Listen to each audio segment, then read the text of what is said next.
À toutes, shalom à tous et bienvenue à l'émission Dis-moi Pasteur.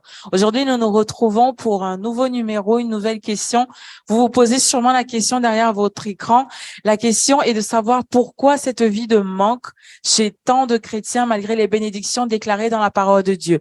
Aujourd'hui, pour répondre, du coup, nous recevons le pasteur Pascal. Shalom Pasteur. Shalom Laure, shalom chers internautes.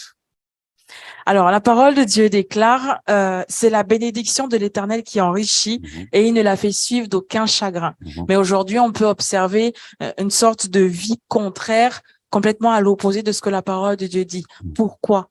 Comme tu dis, la Bible déclare la vie abondante de Dieu. Jésus a dit dans Jean 10, verset 10, « Je suis venu afin que les êtres humains aient la vie et qu'ils l'aient en abondance. » Mais quand on regarde la vie des chrétiens, en majorité, c'est de vie complexe.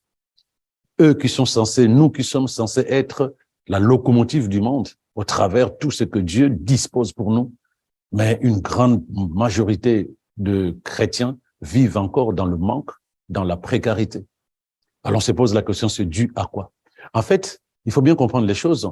La pauvreté, c'est un système de pensée, une manière de penser. C'est une culture, c'est une manière de penser.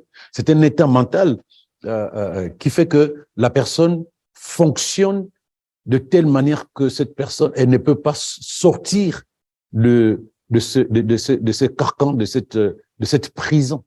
Parce que tout ce qu'elle va faire, cette personne, sera toujours quelque chose qui va lui faire comprendre que tu n'es pas appelé à réussir. Tu n'es pas appelé à t'enrichir, tu n'es pas appelé à avoir quelque chose qui peut te rendre meilleur ou qui peut te rendre, j'allais dire, instrument de Dieu dans la vie des autres. C'est mental, c'est culturel. Quand je dis culturel, il y a des familles qui sont pauvres et les enfants naissent là-dedans. Et ces familles ne vont pas transmettre autre chose que l'esprit de pauvreté, l'esprit de précarité. Tu entendras un parent dire fais attention, l'argent ne pousse pas dans les arbres. L'enfant va grandir avec. Ce qui est différent lorsqu'un enfant grandit dans une famille opulente, qui a des ressources. Cet enfant ne va pas être conditionné, ne va pas avoir peur de manquer. Parce que la peur de manquer, ça crée aussi comme une répulsion, comme un blocage. On a peur de l'argent, on a peur même de dire combien on gagne. C'est une culture. Surtout chez nous en francophonie, les gens ne disent pas leur salaire. Donc c'est un problème de mentalité, c'est un problème d'abord de culture. Voilà ce qui amène progressivement la pauvreté chez les gens, ou ce qui fait que les gens vivent dans la pauvreté. D'accord. Est-ce qu'on peut dire qu'il y a des personnes qui sont destinées, qui ont une destinée de pauvres? Non, mais je ne pense pas. Spirituellement parlant, personne ne peut se dire « je suis né dans une famille pauvre et je mourrai pauvre ». C'est pas le plan de Dieu. La Bible dit que dans Jérémie 29, 11, que Dieu a des projets de paix et non de malheur. Donc si j'enlève malheur, Dieu a des projets de paix et de bonheur. Donc, il a dit qu'il est notre berger, nous ne manquerons de rien. Donc, si nous sommes conscients de cela, il n'y a personne qui peut se mettre dans un couloir en disant « je suis appelé à vivre dans le manque, dans la pauvreté, parce que c'est comme ça, ma famille, depuis des générations, vit de cette manière. » Tant, évidemment, comme je disais, c'est culturel. Je peux même ajouter qu'il y a aussi un problème d'enseignement. Parce qu'il y a des enseignements où être riche, c'est pas bon. Dans l'église de Jésus-Christ, quand tu as l'argent, ce n'est pas bon. L'argent n'est pas un problème pour Dieu. Nous devons nous aussi nous focaliser là-dedans en disant, je sais, comme tu as dit, que Dieu bénit. Surtout lorsque je me focalise sur le verset le Seigneur est mon berger, je ne manquerai de rien. Je ne manquerai de rien, je dois faire asseoir cela au-dedans de moi. Et Jésus dit, je suis venu pour que les êtres humains, dans certaines versions les brebis, aient la vie et qu'il ait en abondance. Donc si je prends rien que ces deux versets, spirituellement parlant, personne ne peut être taxé de destinée ou de destin de pauvreté, tant que cette personne vit dans la parole de Dieu. Donc non, Il n'y a personne qui peut se lever pour se dire c'est ma vie, c'est ma destinée, vivre dans le manque ou dans la pauvreté. Alors tout à l'heure, vous avez parlé de certaines familles dans lesquelles en fait finalement on ne choisit pas sa famille, on ne choisit pas la famille dans laquelle on est. Oui. Est-ce que du coup le fait de vivre dans le fait en fait de débarquer dans une famille où c'est pauvre, la mentalité est vraiment c'est le strict minimum. Est-ce que c'est fatal? Est-ce que du coup il y a une solution? Est-ce que c'est quelque chose de définitif? La culture se transmet. Les mentalités se transmettent. Donc, si l'enfant qui naît dans une telle famille ne change pas sa façon de penser, puisque la pauvreté, c'est un état mental, c'est une culture. Tant qu'on ne change pas sa façon de voir les choses, il a beau quitter sa famille, il va continuer à penser pareil. Là, ça devient fatal. Et il va transmettre la même chose à ses enfants. On ne fait pas attention. C'est des petits détails, c'est subtil. La manière de parler, la manière de penser argent, la manière de penser le lendemain. C'est des petites choses banales qu'on a récupérées auprès de nos parents, eux aussi, auprès de leurs parents, et ça se transmet en famille. Ça devient comme un lien familial. Et c'est ça qui fait que les gens ne savent pas s'en sortir. Mais quand tu enseignes une personne en disant ta vie avec tes parents biologiques s'arrête le jour où tu es né de nouveau.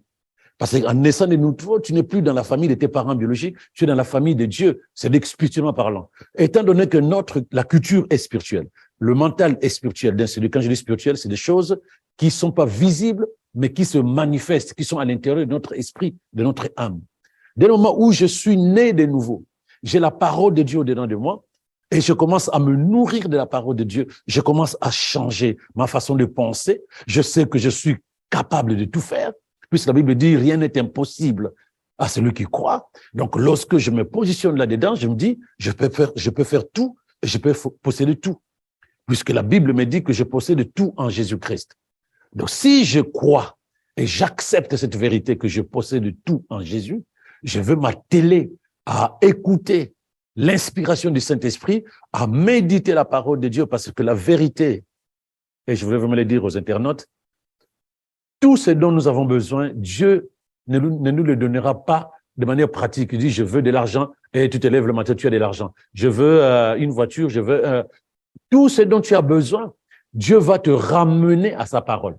Il ne te donne pas la chose que tu veux. Il ne te donnera pas un mariage, comme j'aime le dire, il ne te donnera pas un enfant, il ne te donnera pas une maison, il te donnera sa parole. C'est la sémence que tu vas s'aimer à l'intérieur de toi, qui va germer, croître et transformer totalement ta façon de penser.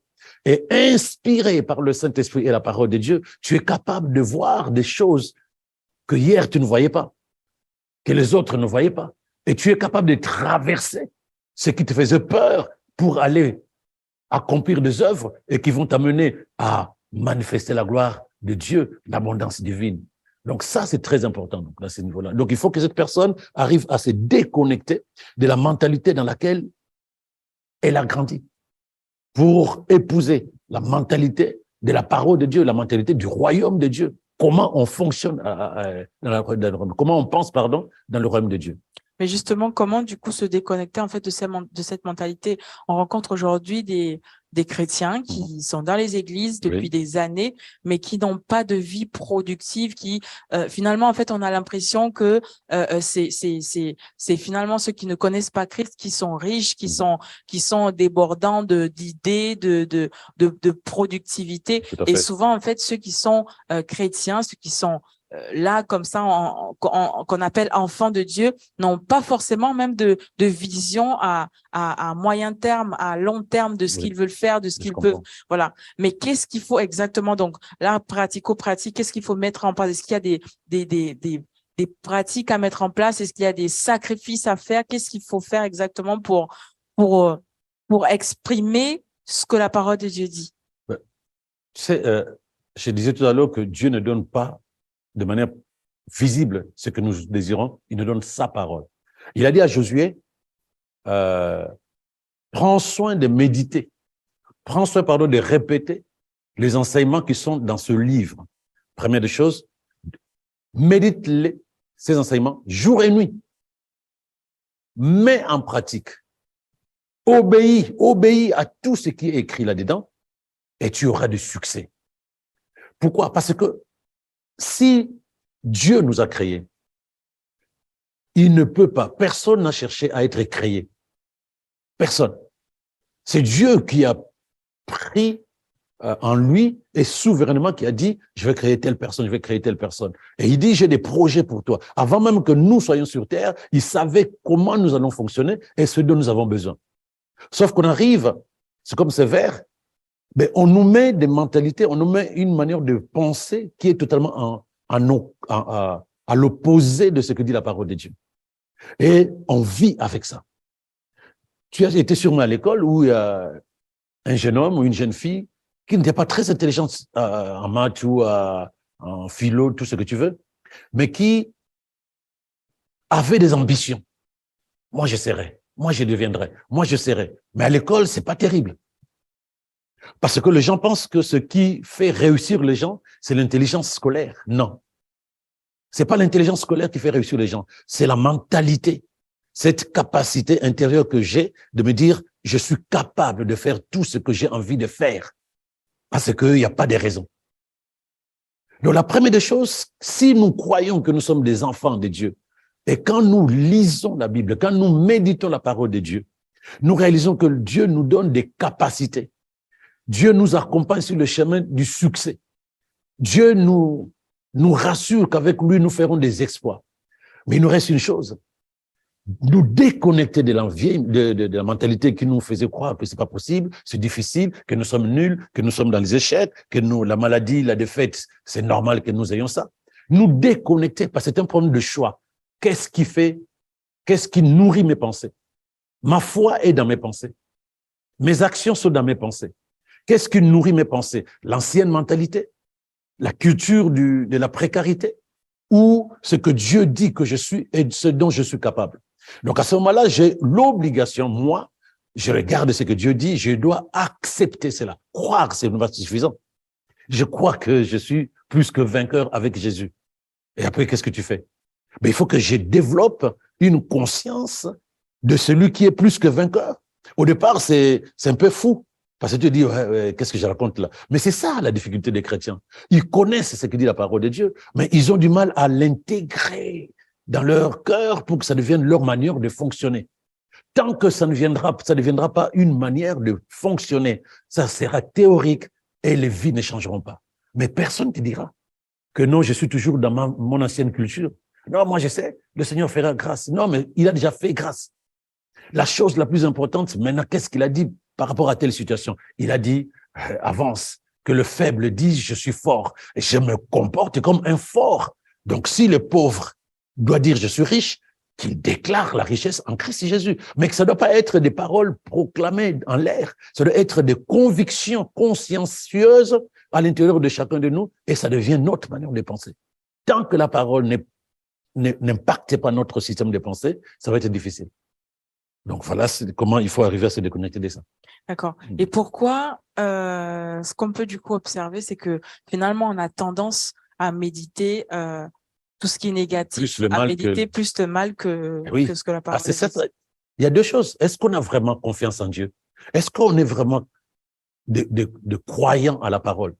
Croire signifie que je fais cela, ma conviction. Avoir confiance en Dieu, c'est dire sa parole, c'est la vérité pour ma vie et je la mets en pratique telle qu'il me demande de le mettre en pratique. Quand nous allons voir un médecin, il nous donne une ordonnance, nous suivons scrupuleusement les ordonnances et toutes les instructions qu'il nous donne. On a confiance parce qu'on attend on veut que on veut que nous guérissons au travers l'ordonnance qu'il nous a prescrite. Mais si Dieu dit, tu fais ça, tu deviendras, il y a un problème. Donc la tête est remplie de pensées négatives sur soi-même, sachant que ta vie ira dans le sens de ta manière de penser. Donc lorsque tu penses négativement, n'attends pas que ta vie soit positive. Ta vie ira dans le sens de ta manière de penser. Et ce que tu penses le plus, c'est ce qui va se manifester. Est-ce qu'on peut apprendre à penser comme la parole de Dieu? Ça va être difficile parce que on était habitué à penser d'une manière, mais il faut penser d'une autre manière. Voilà. Est-ce que là, comme ça, vous pouvez nous donner quelques versets Oui. vraiment à méditer et qui peuvent par exemple, faire, je sais pas, par exemple, je me rends compte que je manque, je sais pas, de quoi payer mon loyer. Et je me dis, mais comment je vais m'en sortir? J'ai cette peur-là de me dire comment je vais m'en sortir pour ce mois. Est-ce qu'il y a des versets comme ça à méditer intérieurement? C'est très bien. Mais il n'y aura pas que le verset qui va régler le problème. Sinon, il y a plein de gens qui ont des versets, mais qui n'ont pas réglé le problème. C'est cette conscience intérieure d'abord. Pour que lorsque tu vas parler, c'est une parole de conviction dans le monde spirituel. Donc, lorsque, par exemple, la Bible dit 2 Corinthiens 8, verset 9, « Car vous savez comment notre Seigneur Jésus-Christ a manifesté sa grâce envers nous, lui qui a été riche, il s'est fait pauvre pour vous, afin que par sa pauvreté, vous soyez riches. » Donc, il y a eu cet échange divin à la croix. Il a pris nos maladies pour que nous soyons en bonne santé. Il a pris la pauvreté de beaucoup d'entre nous afin que nous soyons enrichis. Je prends ce verset. Donc, lorsque je crois que Christ est mon Seigneur et mon Sauveur, lorsque je crois que ma vie est cachée en Jésus, lorsque je crois, j'accepte qu'il y a eu échange divin. À la croix, j'ai donné ce qui était de mauvais, il m'a donné la vie de Dieu. À ce moment-là, qu'est-ce qu'il me reste à faire? Avant même de commencer à parler, comme tu as dit, j'ai une obligation de pouvoir faire asseoir cela. Il n'y a pas de contradiction. Je me vois tel que Dieu me voit. Tant que je ne me vois pas tel que Dieu me voit, il y aura toujours une opposition. Je sais ce que dit la Bible, mais est-ce que je sais comment Dieu me voit? Dieu me dit que je suis son enfant. Et tout ce qu'il est, je le suis. Tout ce qu'il a, je le possède. Donc, à ce moment-là, il faut que je travaille à l'intérieur de moi pour que je me voie selon Dieu. Et dès que je me vois, donc vision, à la lumière de la parole de Dieu, et quand je me sens bien, je suis en phase avec la pensée de Dieu, je dis, oh, béni sois-tu, Seigneur. Toi qui as pris toute la pauvreté de ma vie ancienne pour me donner l'abondance, la richesse, l'opulence dans tout. Je sais que tu es mon berger. Et avec toi, je ne manquerai de rien. Je possède tout ce dont j'ai besoin pour la journée d'aujourd'hui, pour la semaine prochaine, pour le mois prochain. Je dois déclarer la vérité de la parole de Dieu pour nettoyer les forteresses, faire renverser les forteresses qui sont à l'intérieur de moi, qui sont là en te disant, ouais, mais comme tu as dit, le loyer n'est pas encore payé. Je dis, oui, je sais qui je suis.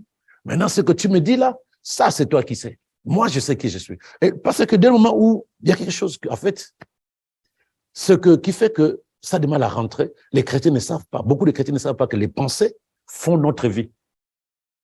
Les pensées font notre vie. Je le répète, ce qui tourne plus dans tes pensées, c'est ce qui va se manifester.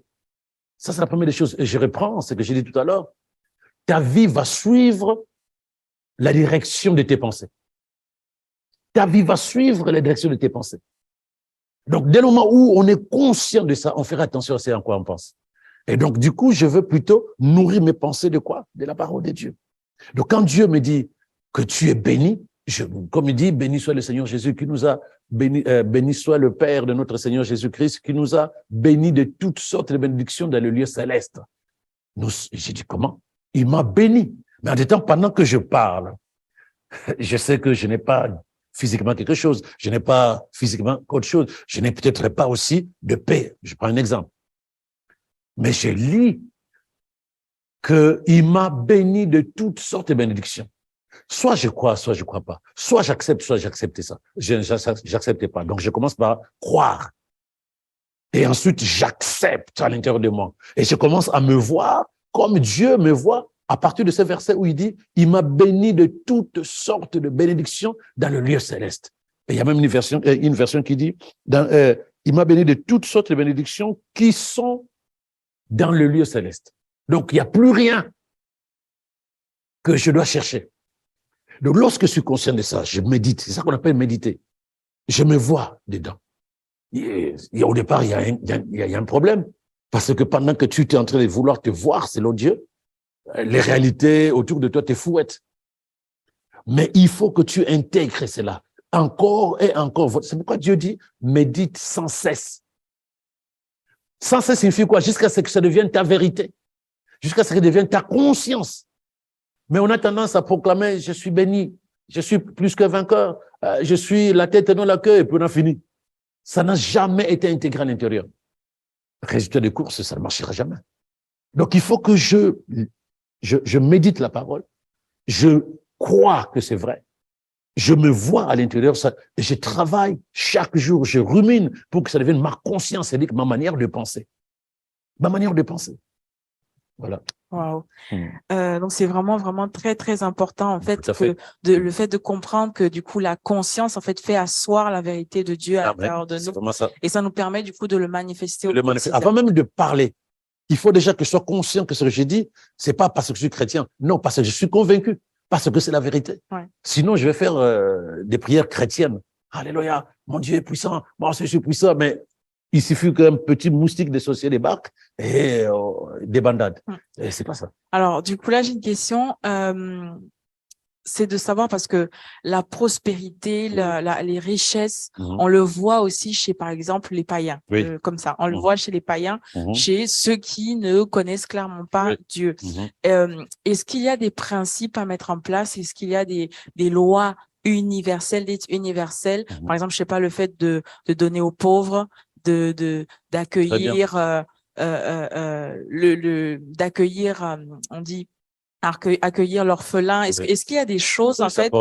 Voilà, c'est ça. Est-ce qu'il y a des choses comme ça spécifiques qui font que du coup, la prospérité forcément s'ouvre à nous d'une manière? Ça va, il y a des principes qui sont respectés par le non-croyant, mais qui sont des principes bibliques.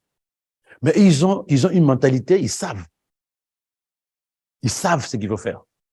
Eux, ils sont plus ouverts à aider les gens comme tu as dit, à ouvrir leurs portes, à dire, oui, tiens, mais prends ma voiture, tu reviens quand tu peux. Mais le chrétien, je suis désolé, je ne sais pas comment c'est arrivé. Alors c'est nous qui devons manifester à la fois l'amour de Dieu, l'assurance, l'espérance, mais c'est comme si c'est l'inverse qui se fait. Le chrétien est le plus craintif, le plus douteux. Il a du mal à accepter juste les choses telles que elles sont présentées. Donc du coup, entre le non-croyant, qui n'est pas dans la parole de Dieu, mais qui connaît les principes, je donne parce que je sais que tôt ou tard, on va me donner. Mais il n'est pas derrière, je vais donner pour qu'on me donne. Non, c'est sa façon de fonctionner. Et il sait aussi que lorsque quelqu'un n'a pas, il s'investit. Il s'investit en disant, OK, écoutez, moi j'ai ça, mais tu peux faire ce que vous pouvez faire avec ça. Mais le chrétien, encore une fois, j'ignore comment c'est arrivé. Au contraire, là on dit donne, il te sera donné, il le sait, mais il a du mal à le faire parce qu'il voit le peu qu'il a. Mais tant que tu ne sèmes pas ce que tu as, tu ne peux pas avoir plus que ce que tu as. Donc, c'est un problème de mentalité. Et c'est pourquoi j'ai dit, franchement, je voulais vraiment conseiller aux internautes qui m'écoutaient, la chose la plus difficile chez les chrétiens, c'est changer la manière de penser à la lumière de la parole de Dieu. Changer la manière de penser à la lumière de la parole de Dieu. Parce que comme la question m'a été posée, les non-croyants s'épanouissent plus facilement que le chrétien. Alors que nous avons le Dieu créateur, nous avons l'esprit créateur, nous avons la parole de vie, nous avons tout ce dont nous avons besoin pour pouvoir nous épanouir et être la locomotive dans ce monde. Mais malheureusement, les chrétiens sont encore des salariés chez des non-croyants. Le chrétien se voit encore mendier l'argent de transport pour aller au culte chez un non-croyant. Pour quelle raison? Les mentalités ne changent pas. On a développé davantage des mentalités plus difficiles encore. Celle de douter même que la parole va me donner ce que Dieu dit. Si Dieu dit donne, il te sera donné. Tu te dis, OK, est-ce que si je donne, j'aurai autre chose? Ça peut pas marcher. Dès le moment où tu as déjà ça, c'est fini.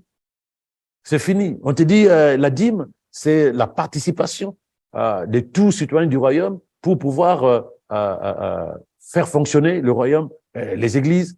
Et toi, tu dis, mais est-ce que c'est nécessaire que je donne encore? Mais je n'ai que ça. Mais ça, les non-croyants sont rarement dans des réflexions comme ça.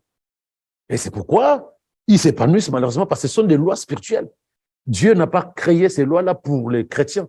Il a créé ces lois-là pour les humains qui les respectent. Donc, si les non-croyants respectent ces lois-là, ils réussissent dans ce que Dieu dit qu'il y a derrière. C'est ça. Nous, c'est dans la Bible. On n'a pas besoin qu'on nous pousse, qu'on nous excite, qu'on nous encourage, qu'on nous intimide.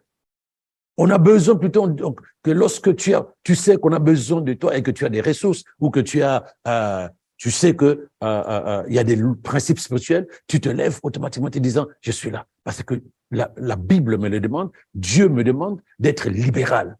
Il a fait ça dans le désert avec le peuple d'Israël, il les a abondamment bénis. Mais aujourd'hui, nous le savons, nous le lisons. Mais aujourd'hui, pourquoi c'est difficile? La mentalité d'aujourd'hui. Aujourd'hui, le capitalisme, chacun pour soi. Un sou, c'est un sou. Ce qui fait que les gens n'ont plus la mentalité chrétienne, la mentalité biblique spirituelle. C'est la mentalité de l'environnement dans lequel je me trouve qui fonctionne là où la mentalité du royaume est censée fonctionner. Donc, du coup, écoutez, on n'a rien. Mais en tout cas, on veut que Dieu bénisse. Ça. Du coup, à la question pourquoi cette vie de manque chez tant de chrétiens malgré les bénédictions déclarées dans la parole de Dieu, dans la Bible, qu'est-ce que vous pouvez répondre du coup? C'est juste un problème de mentalité. Un problème, je pouvais aller plus loin. Un problème de manque de foi en la parole. Je suis désolé. Un problème de manque de changement de système de pensée. Parce que la pauvreté, c'est une mentalité, c'est un système de pensée. On pense qu'on est né comme ça. On pense que c'est difficile qu'on s'enrichisse. On pense que notre famille est pauvre, on restera pauvre. On pense, alors que on peut couper le pont avec la mentalité précaire et rentrer dans la dimension de ce que Dieu dit me concernant. Et je vais développer des pensées, des actions qui vont m'amener à m'épanouir financièrement, socialement, professionnellement.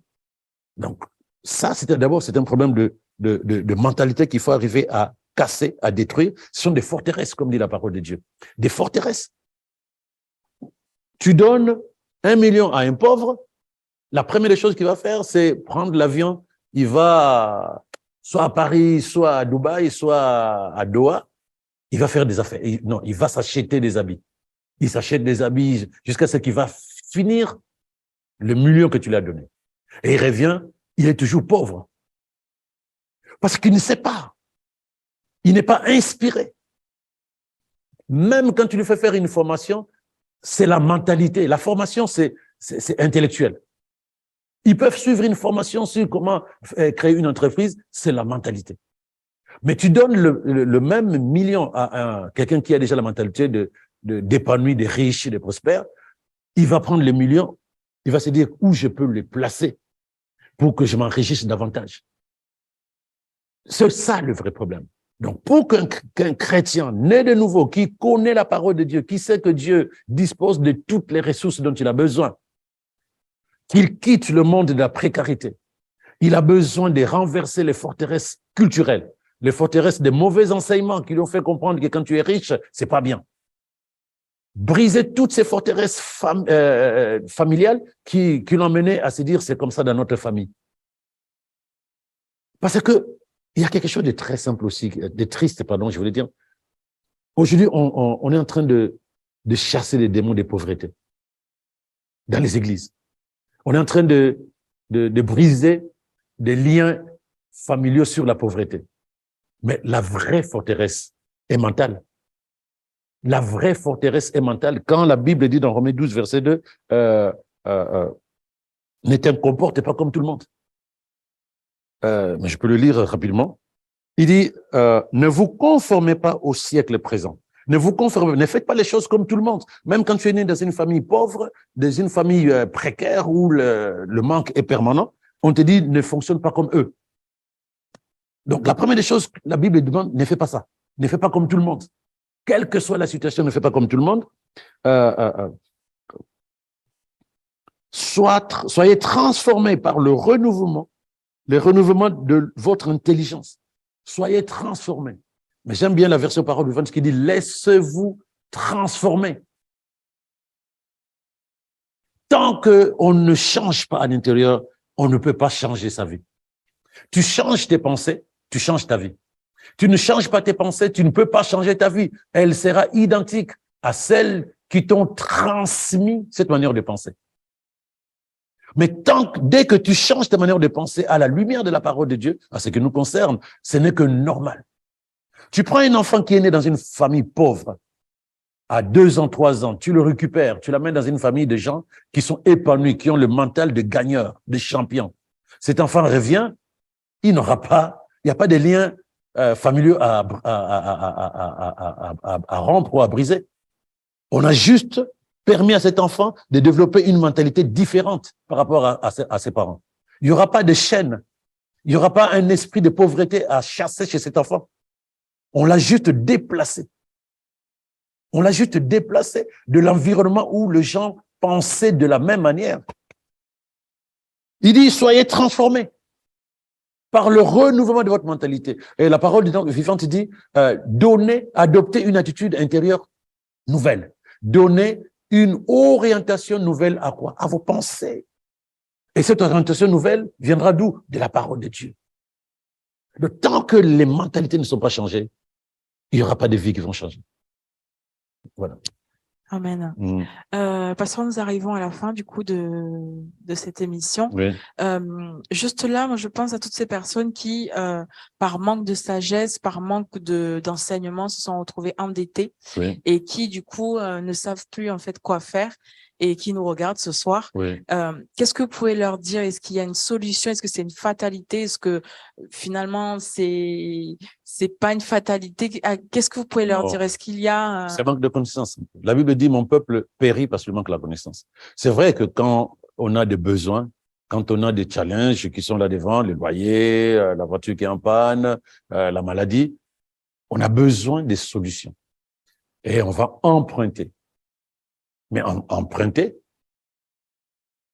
ça fait une dette. Maintenant, il faut trouver les ressources pour payer cette dette. Or, on n'a pas la mentalité pour trouver solution.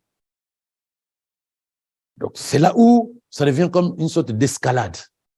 Il y a des gens qui ont des dettes 3 fois, 4 fois. Et ici en Europe, ici en France, par exemple, il y a des officines qui collectent tes dettes en disant, tu as combien de dettes? J'en ai 4, viens, je vais régler ça. Et tu deviens dépendant de cette personne-là, de cette agence ou de cette société qui récupère toutes tes dettes parce que tu n'es plus capable de payer toutes ces dettes. Comment on arrive à ça? Parce qu'en fait, on a des besoins, mais on n'a pas de ressources. Ce qui manque aux chrétiens, c'est ce manque de capacité de pouvoir générer des ressources. Toujours un problème de mentalité. Il y a des gens qui essayent, ils essaient de faire des business, mais ça ne marche pas. Parce que ce n'est pas parce que j'ai vu quelqu'un faire que ça va marcher. Il faut que j'aie cette mentalité et surtout que je sois totalement en phase avec la parole de Dieu qui va m'inspirer et qui va mettre à l'intérieur de moi une certaine assurance que je suis capable de faire. Et parfois même, là où les gens sont passés, moi je passe et je trouve un filon. Parce que Dieu m'accompagne. Le Seigneur est mon berger, je ne manquerai de rien. Donc, cette situation d'endetté, la Bible dit, tu prêteras et tu n'emprunteras pas. Donc, normalement, l'enfant de Dieu, c'est celui qui pourvoit. Parce que le Dieu qui est au-dedans de nous, c'est le Jéhovah Jireh, c'est le Dieu qui pourvoit. Et s'il est avec nous, nous sommes ses enfants, nous sommes des pourvoyeurs pour les autres. Nous sommes des solutions pour les autres. Donc, il faut que nous reprenions progressivement la place que Dieu nous a donnée. La Bible dit que la création attend la manifestation des enfants de Dieu. De quelle manière? Mais que nous vivons et que nous manifestons la vie de Dieu qui est dans sa parole. Donc, au-delà des endettements, il faut arriver à restreindre, arriver à arrêter avec ça. Il faut arrêter avec ça jusqu'à ce que, là, il y a des dettes, forcément. Il faut arriver à arrêter. Et dès que c'est arrêté, maintenant, il faut trouver la solution de générer des ressources. Comment? Avec une conviction que je suis capable de générer des ressources et d'être créateur de richesses. L'argent n'est pas un problème pour Dieu. Dans la Bible, il y en a plein. Il a béni des gens. Il ne faut pas que ce soit un problème pour toi. C'est des complexes et c'est des mauvais enseignements.